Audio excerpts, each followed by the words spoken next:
Barakatuh.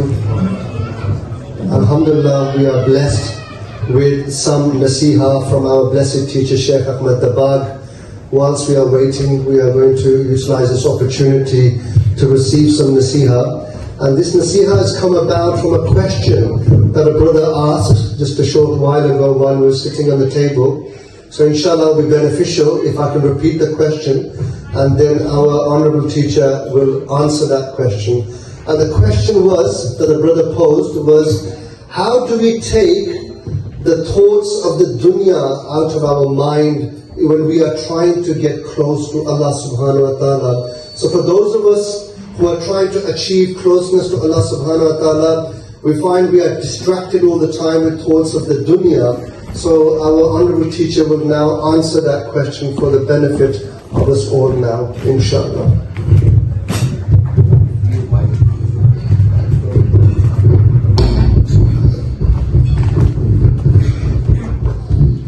Bismillahirrahmanirrahim. Wassalatu wassalamu ala rasulillah wa ala alihi wa sahbihi ajma'in, amma ba'd. Alhamdulillah, you have heard the question whilst we were sitting on the table. It was fine before, just leave as it was before. Our brother Zafar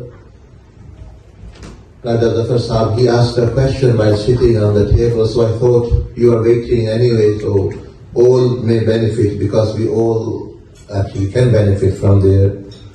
The question he put, that we are living in this world and we face all kinds of different things. How can we remember and stay in the presence of Allah subhanahu wa ta'ala and remember deen, because there's so many distractions around us all the time. So the answer to it is that we can summarize all the aspects of this dunya in two categories. One is that Allah Azza wa Jal mentioned in the Quran, وَلَنَبْلُوَنَّكُمْ بِشَيْءٍ مِّنَ الْخَوْفِ وَالْجُوعِ, which are problems which we face, things which we do not like.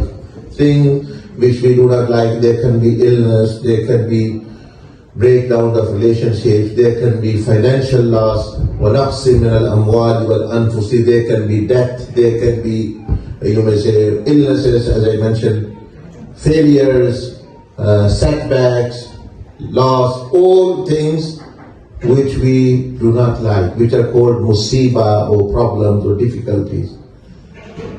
That is one thing which we face. Second, Allah subhanahu wa ta'ala Jalla mentioned, زُيِّنَ لِلنَّاسِ حُبُّ الشَّهَوَاتِ مِنَ النِّسَاءِ, are to do with things which we like, blessings.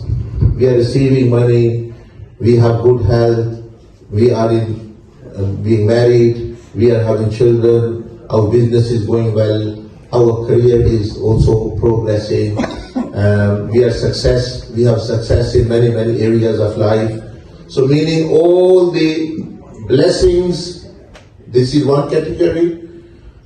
All the problems, from the smallest problem to the highest problem, and to the smallest blessing to the highest, these are the two categories all the time which we are facing. Someone is facing illness, someone is facing marriage breakdown, someone is facing health issues, social issues, and at the same time you also have blessings as well. So their question is that in spite that these two things distract a person, if you say a person, pray or do, please say, I am in a problem, or don't talk to me, I am going through a lot of issues, you don't know. Same thing happens if someone is in blessings, they are thriving, they are actually, you may say, progressing in the world. Again, they said, don't talk to me, I am enjoying my path. I don't want to hear about death or anything. So, what is the answer? The answer is that you do not need to take out these things of life, because Allah Azza wa Jalla said they will come upon you. You are sent here for test. So definitely you will go through both. نَبْلُوكُمْ بِالشَّرِّ وَالْخَيْرِ. Allah said, we will test you with goodness and also some tests, and evil also will reach you as well. So what is the solution? The solution is the Prophet ﷺ taught, I mentioned in my own word, that you should use these two things as stepping stone to come closer to Allah. So let's say you are receiving blessings.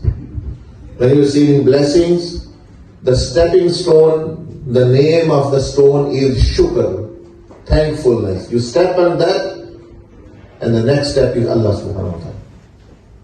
What is shukr? That you have a blessing, you have ni'mah, you attribute it to Allah subhanahu wa ta'ala. Allah, you have bestowed upon me. You have given it to me. So you're connected to Allah.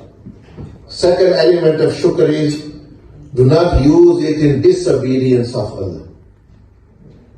Third is, share it with the creation of Allah. Share your happiness with the creation of Allah. So that blessing, and there is prophetic Muhammadan way. Even politics. Muhammadan way is, shaitanic way to do politics is to come into politics to fill in your own pockets. And Muhammadan way of politics is to come into politics to fill in the pockets of people, of the poor. You see, they're both opposite. That is why you find, Sayyidina Abu Bakr, Umar, they were own Muhammadan politicians, that they didn't fill in their own pockets, they were filling the pockets of people. People became rich, people became affluent. They became or not, that's different. So, coming back to, I just gave the example of Walimah, but actually it applies on everything. That every ni'mah, every blessing, use it as a stepping stone to Allah. How it can be used? Except it is a blessing of Allah. Secondly, don't abuse it in sin. Thirdly, share it with the creation. Alhamdulillah. So that whatever blessing is, it has given you closeness to Allah. Second thing which we face is problems. It can be the same marriage can break down, same business can fail, same career, person can lose his job, person can lose anything. So that has given that the stepping stone is sabr now virtual. What is sabr? Again, hope that Allah will deliver you from it. Second, turn to Allah subhanahu wa ta'ala. Don't actually forget, don't actually lose your relationship with Allah Azza wa Jal. And whatever goodness you have, whatever problem you have, try to help the creation and wait for delivery. Because you have a good relationship with Allah and you are in problem, let's say your business is failing. Start up a small business for someone, a very poor person.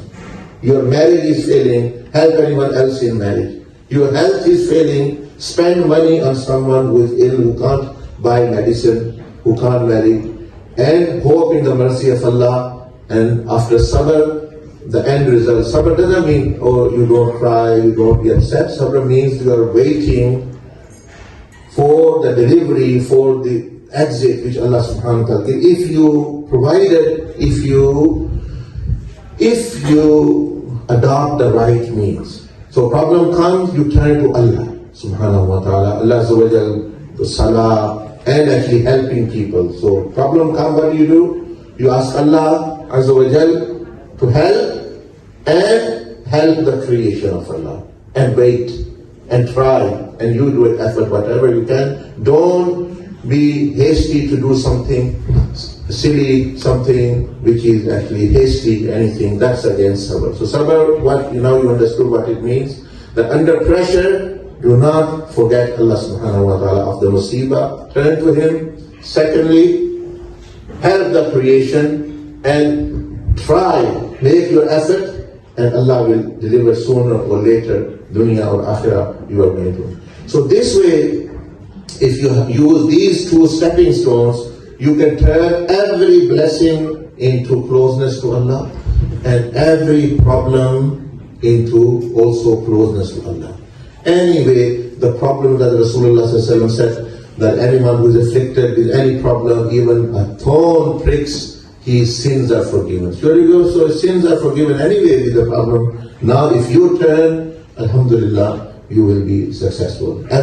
So these two things, one should always, that I am either going to face blessing, I will be thankful, I will do shukr. If I face musibah, I am going to do sabr. Then all things can take you closer to Allah. And finally, as a summary, I am saying that if Allah gives you happiness, the example, the Sharia is showing us how to celebrate happiness. Don't just sit in your house and eat pizza, that thing, and thinking you are happy. If Allah has given you, think about neighbors, think about poor people, and if Allah has given you success or happiness, like let's say for example the Walimah, that is the Walimah. You are inviting people who you know, who you do not know. This way their prayers and their du'as also help you as well. And happiness increases, expands. So you can ask Nazim, for example, if they were sitting alone in a restaurant, the happiness is just on their table now. That's the kind of happiness they have. But now, in the restaurant, their happiness have expanded.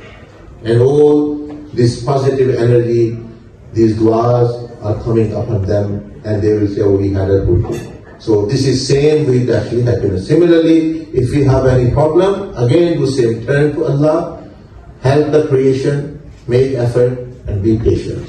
May Allah subhanahu wa ta'ala firstly enable myself and then yourself to be thankful and to be patient if we are afflicted with issue. Jazakumullah ahsanal jazaa. Subhanaka Allahumma wa bihamdika. MashaAllah, they can start now, MashaAllah.